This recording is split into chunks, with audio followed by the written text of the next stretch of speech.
there's two major things you notice when you leave America and then you come back in regards to race. You notice that the news is insane. American news is not only the most negative news in the world, but it's also, and the most sensational, it's basically a giant tabloid spread across the entire country. But you notice that whenever they're talking about elections or voting, they talk about people in the most bigoted way possible. They talk about the black vote, the Hispanic vote, the Asian vote, which is rare. Nobody cares because the numbers are too small.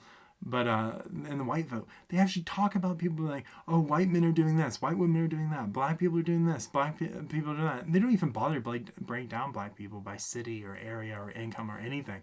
They just say black people. And it's like so disturbing because you never hear that. I can go to the most racist societies on earth where people will literally murder you in the street because you have the wrong ethnic group. And they would never do that. Even they would never do that. They don't talk about the black vote. Like, the closest I can think of is like in Kenya where they have tribal / ethnic groups and they talk about those guys voting, or in Africa where they do, South Africa where they do a similar thing. But in both those societies, that's based more, like it's not based on black, it's based on different versions of black. There's more diversity within the ethnic groups. It's not just black vote, white vote.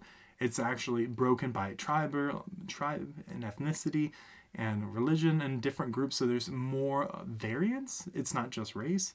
Whereas in America, they will literally just talk about race for hours during any vote, whether it's within a city, running for mayor, whether it's running for president, whether it's running for a proposition to the government, like in California.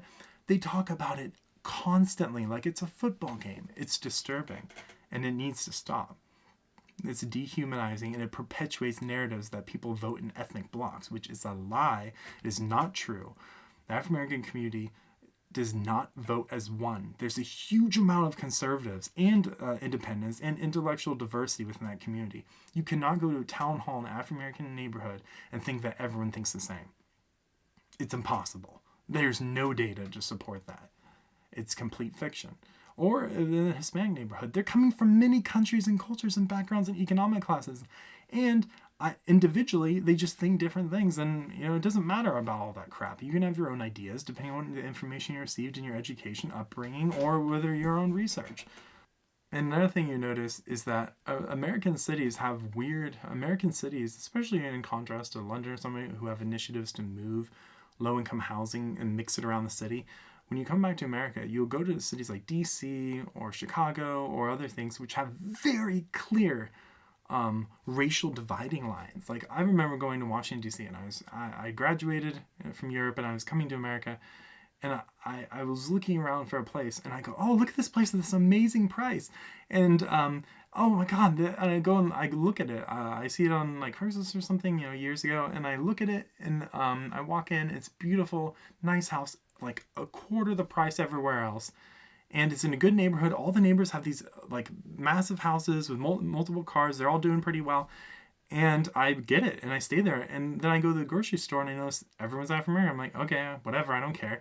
It's just DC. It's a very diverse community. And then I go around to a neighborhood. I notice that. And after a while, I look up the stats. And it's 99.98%.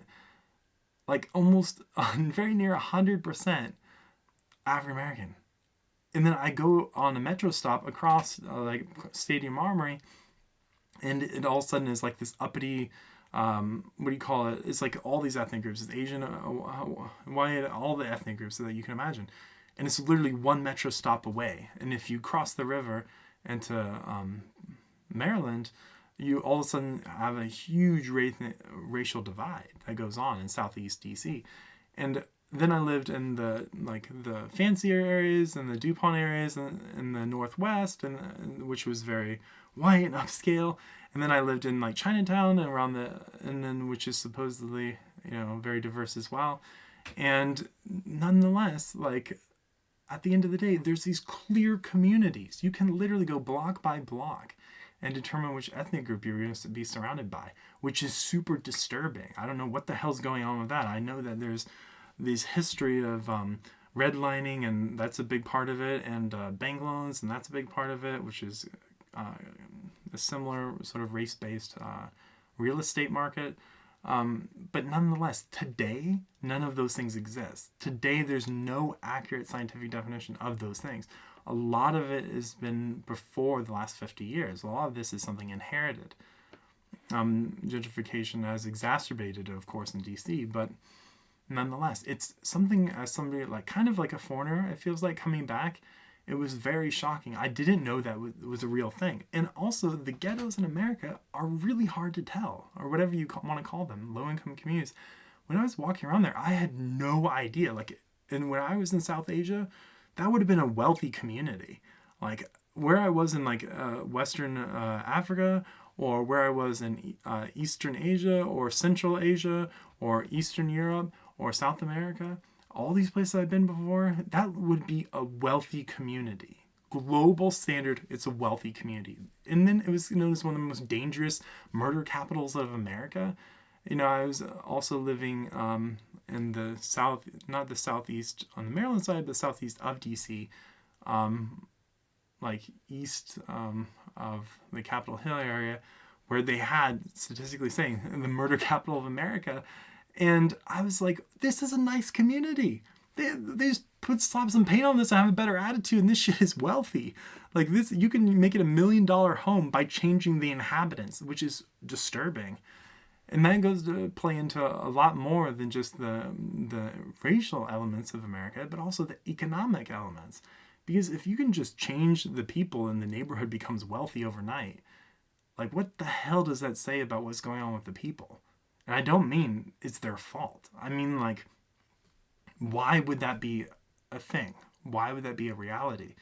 And yeah, clearly I've never experienced this, which is why I'm so mystified by it, which should be embarrassing if I lived in these communities, but I didn't. I lived in actually poor communities with actual problems and actual oppression.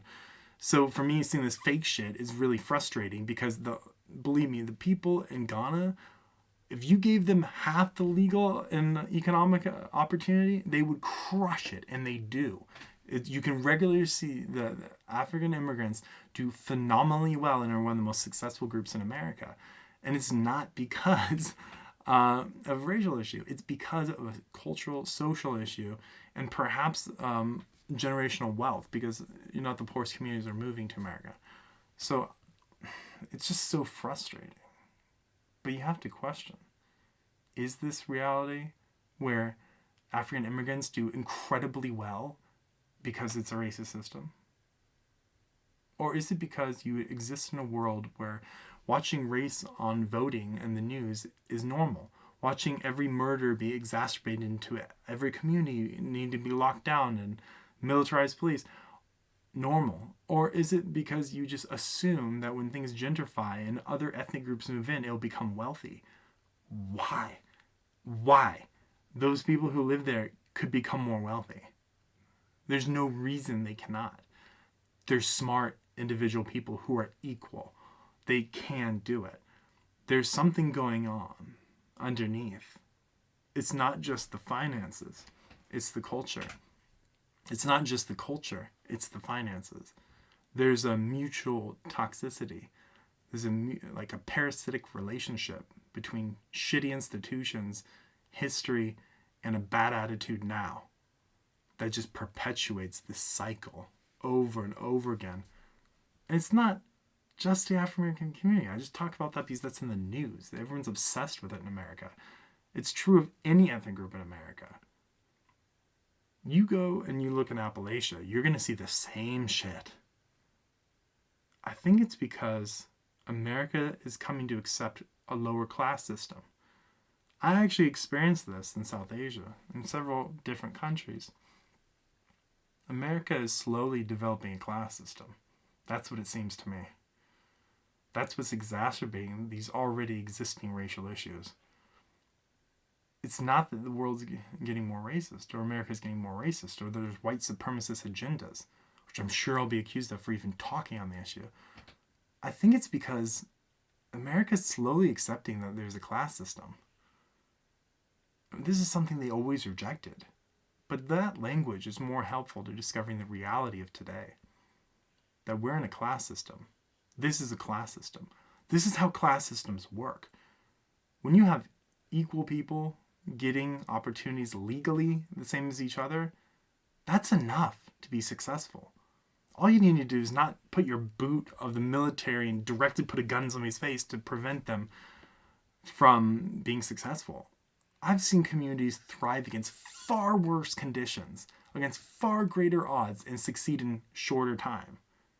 So the fact that this is just going on and on and on and on speaks to privilege, speaks to class, and speaks to an acceptance in both the African American community, the mainstream American community, white communities, Asian communities, Hispanic communities, and their willingness to perpetuate a system of class and not look to each other as a single team who need to bring each other up against all odds.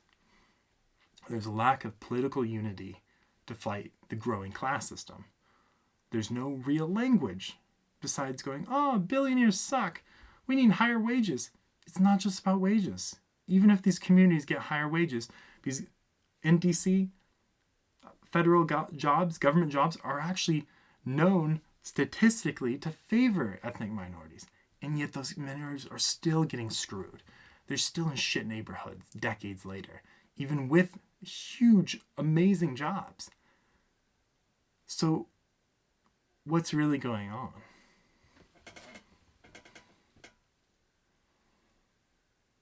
And why can't we solve this? There's been generations of geniuses who've died on this hill. There's been generations of hardcore activists who've died on this hill. Do we need more zealotry, more defunding of the police, all these other delusional initiatives that will never work in any country, never have and never will? Or do we need to have an honest conversation about class, how it's anti-American, how it's against the fundamental values in which people believe, which the team is built on, and how to tackle it?